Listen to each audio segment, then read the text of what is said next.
Saya Haji Raja Maizilmit. Di dalam dekade sejarah daripada Indragiri, sejak 21 Agustus 1945, kami telah menyerahkan diri, menyerahkan kekuasaan otoritas kami kepada Republik ini.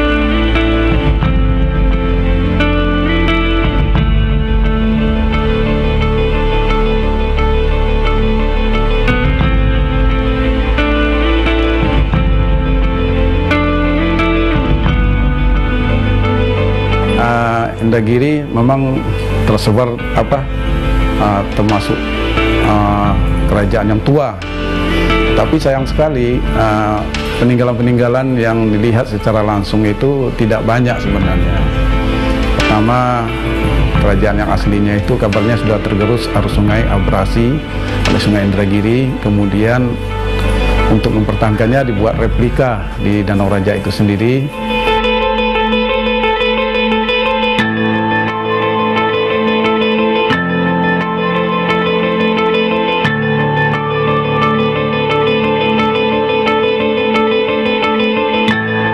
Nah, menurut syair Negara Kartagama Empu Prapanca itu disebutkan awal ataupun cikal bakal kerajaan Indragiri itu muncul pada tahun 1298 Masehi bersamaan dengan munculnya kerajaan Minangkabau, Kandis, kemudian Tamiang.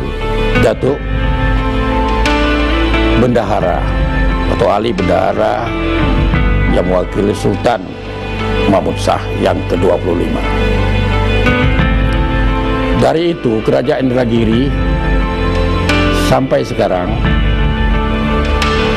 kami menganut paham bahwa otoritas kekuasaan itu telah beralih kepada Republik Indonesia.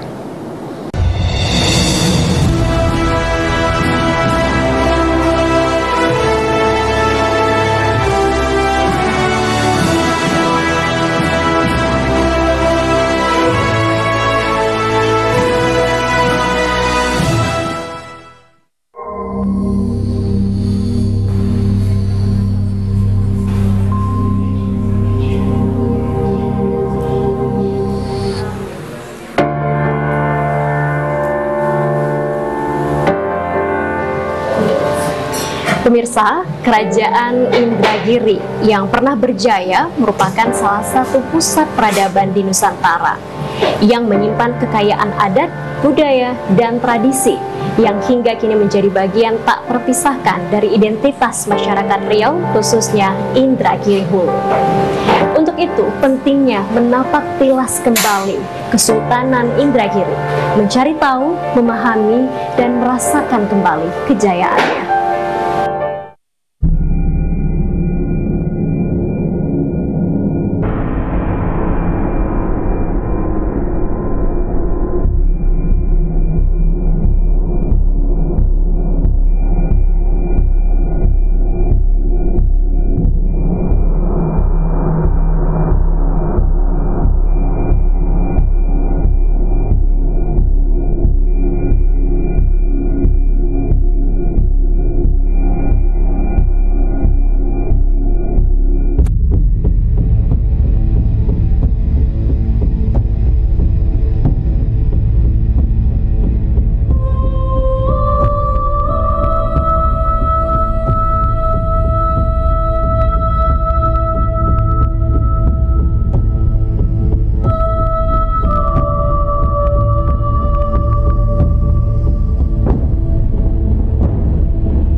Kerajaan Indragiri ini itu memang berasal mula daripada Kerajaan Melaka,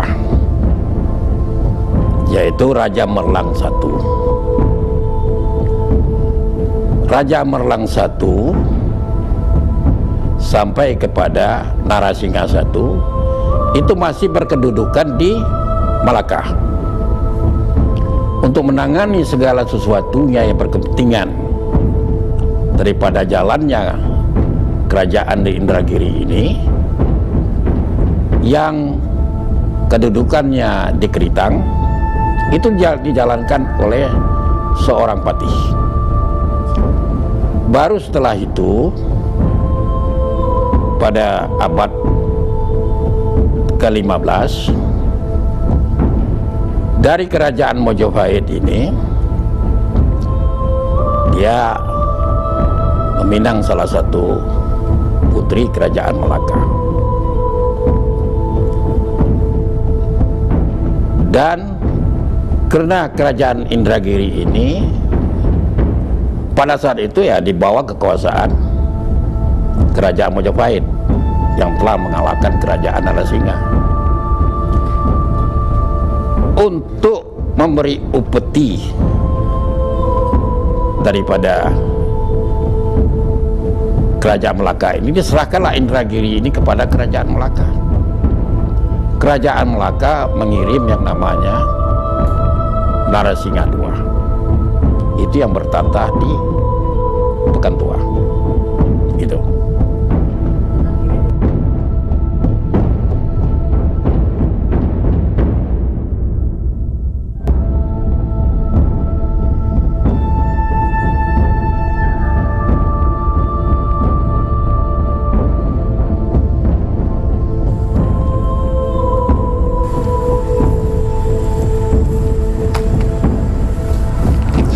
Pemirsa, saat ini saya berada di makam Raja Narasinga II, Sultan Kerajaan Indragiri keempat, dan makam Raja Usuluddin Hasan Shah, Sultan Kerajaan Indragiri kelima. Yuk ikut saya ke dalam.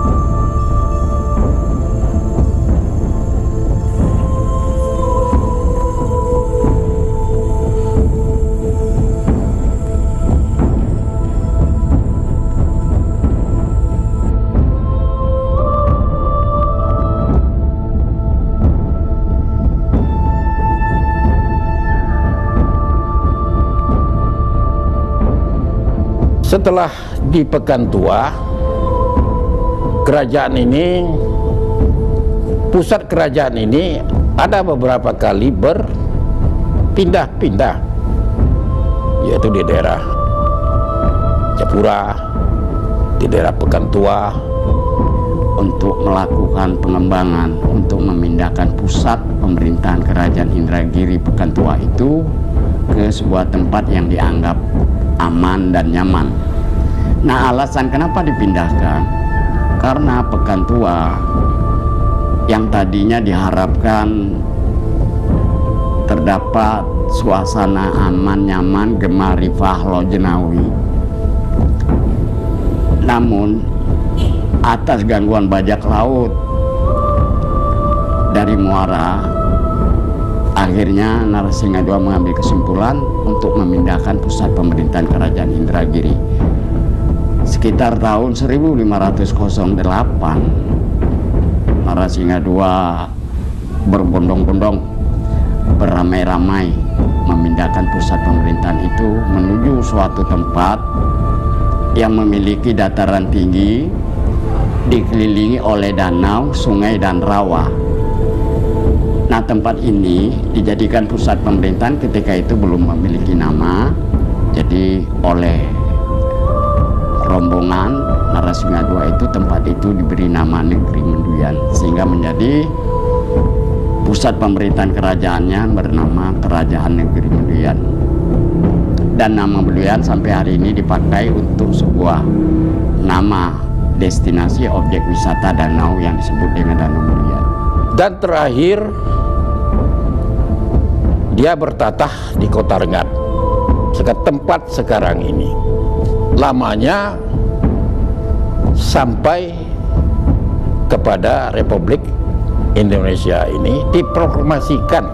Ada beberapa pemuda Indragiri berinisiatif untuk menemui Sultan, yang pada saat itu diwakili oleh Datuk Ali Bendahara. supaya mengibarkan bendera Sangsaka Merah Putih sekaligus bergabung dengan Republik Indonesia. Itu tepatnya pada tanggal 21 Agustus 1945. Karena setelah kerajaan itu berpindah kepada sistem pemerintahan negara Republik Indonesia, sehingga bangunan-bangunan, benda-benda warisan dari kerajaan itu sendiri nyaris tak terselamatkan. Ya kenapa? Karena orang tak terpikir lagi ketika itu akan kembali pada sistem kerajaan gitu.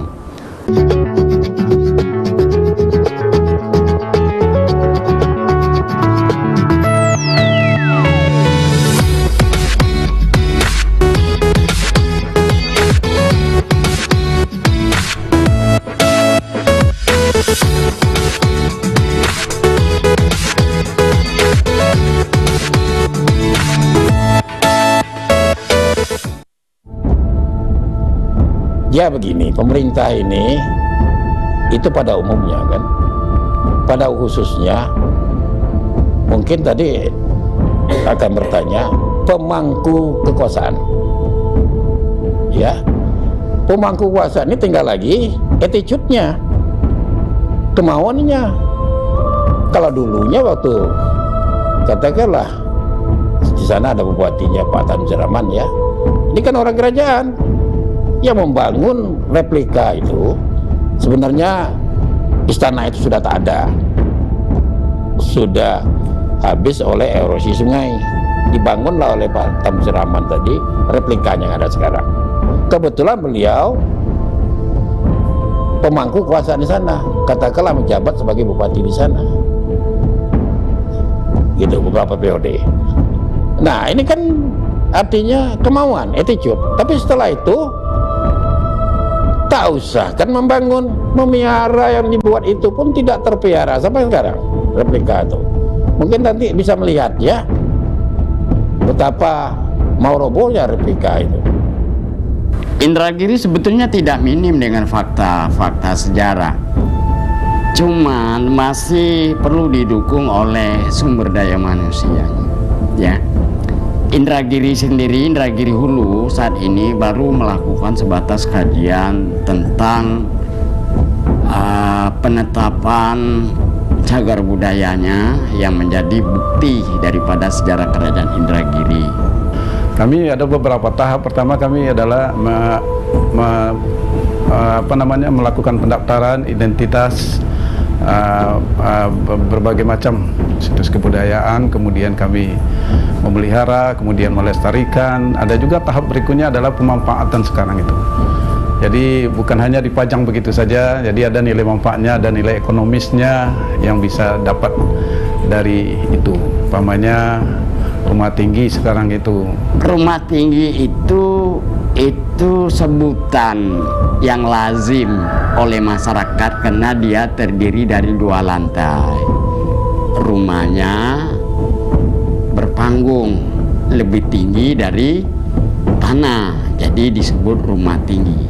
Yang sebenarnya rumah tinggi itu adalah Istana Menteri Kerajaan Indragiri atau Rumah Menteri Kerajaan Indragiri. Apa bedanya dengan istana? Nah, istana kerajaan itu adalah istana di mana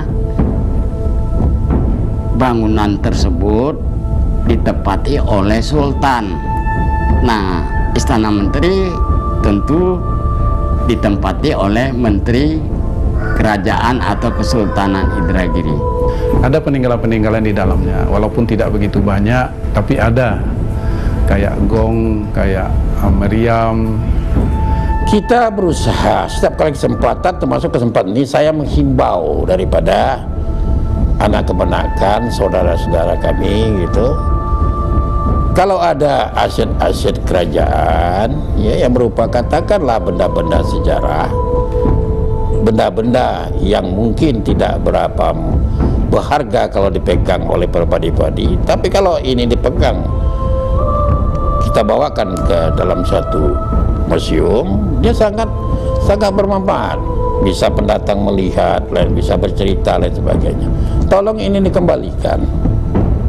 Tolong ini dikembalikan. Sekarang ini kita sudah menyerahkan ini kepada NKRI. Tolong, yang menangani ini kan ada dinas kebudayaan di sana kan.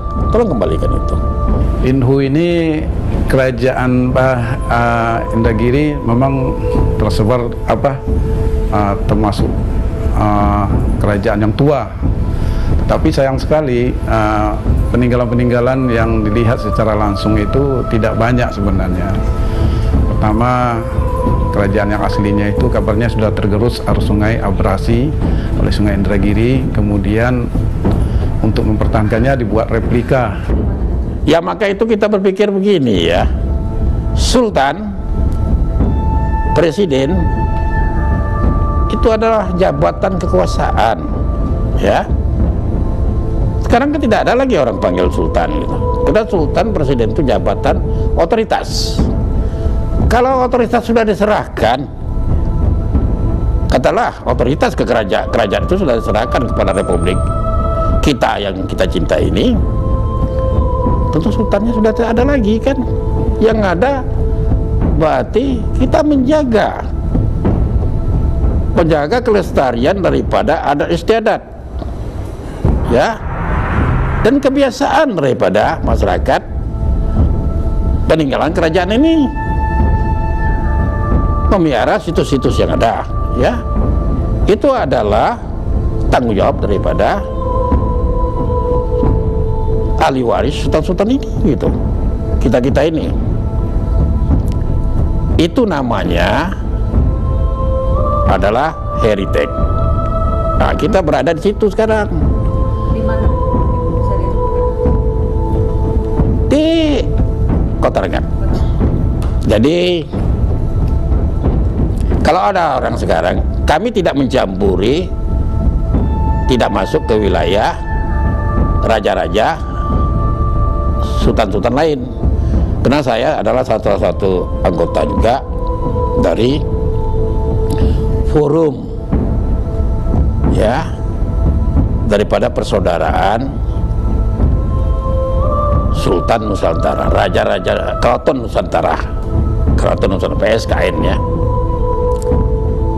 Nah, jadi kita tidak masuk, kita bicara soal kita, konsekuensinya para anak kemenakan peninggalan daripada sultan-sultan ini merasa keakuan sebagai sultan, tapi perlu menjaga, meneruskan kasana-kasana adat istiadat desam yang ada, peninggalan material, ya, situs-situs sejarah,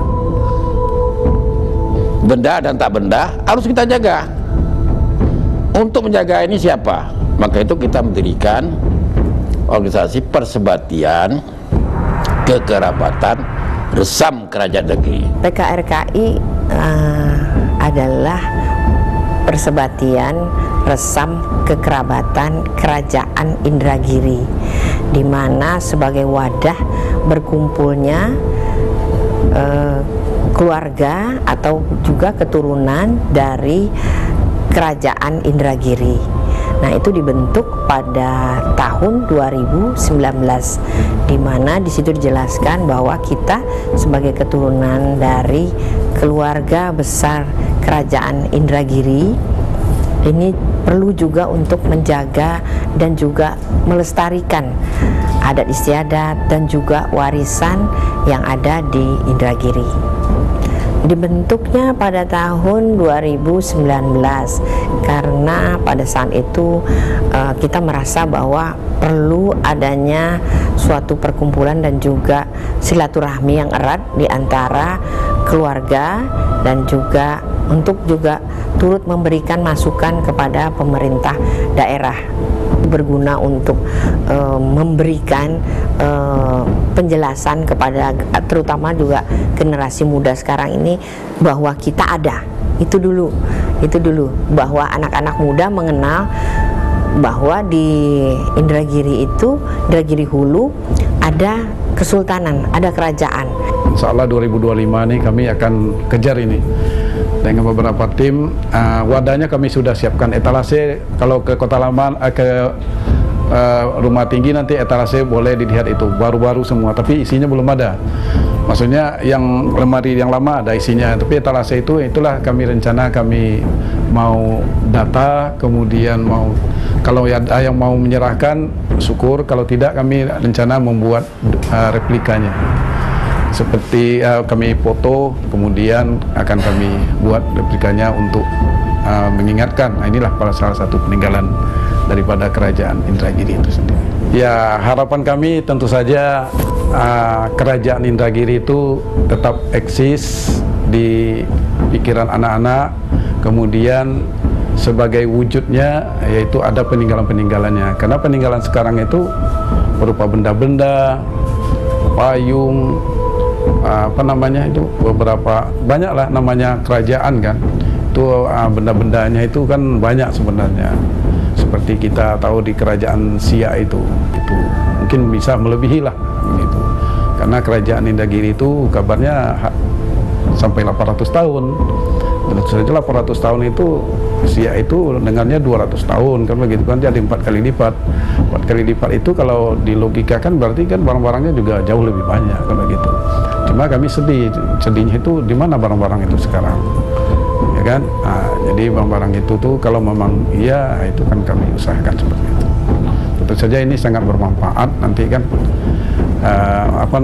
untuk pembelajaran bagi anak-anak kita, pembelajaran sejarah lah, sejarah Indragiri. Kita berharap tak ada masalah yang tidak bisa dibicarakan, tidak ada yang berat, tidak menjadi ringan, asal mau. Kata kuncinya kebersamaan. Kita bersama kita membangun Indragiri ini menjadi sebuah Indragiri, katakanlah hulu yang dapat dibanggakan. Indragiri yang cemerlang, gemilang, dan terbilang. Dayung bersama, untung serentak. Dayung serempak, untung serentak. Kan itu motonya, itu moto kebersamaan gitu. Kita siap bersama. Kami katakanlah yang di perantau ini yakinlah bahwa badan kami di perantauan, tapi hati kami di Indragiri sana. Kami akan memantau setiap saat. Kami akan memberikan tunjuk ajar yang bermanfaat. Itulah pesannya. Mari kita duduk bersama, mari kita kerja bersama, mari kita dukung bersama. Semoga berhasil. Peninggalan sejarah bukan sekadar kenangan, melainkan sebuah titipan yang harus kita rawat. Dengan menjaga situs-situs bersejarah, mempromosikan wisata budaya, kita telah memberikan warisan berharga untuk generasi yang akan datang.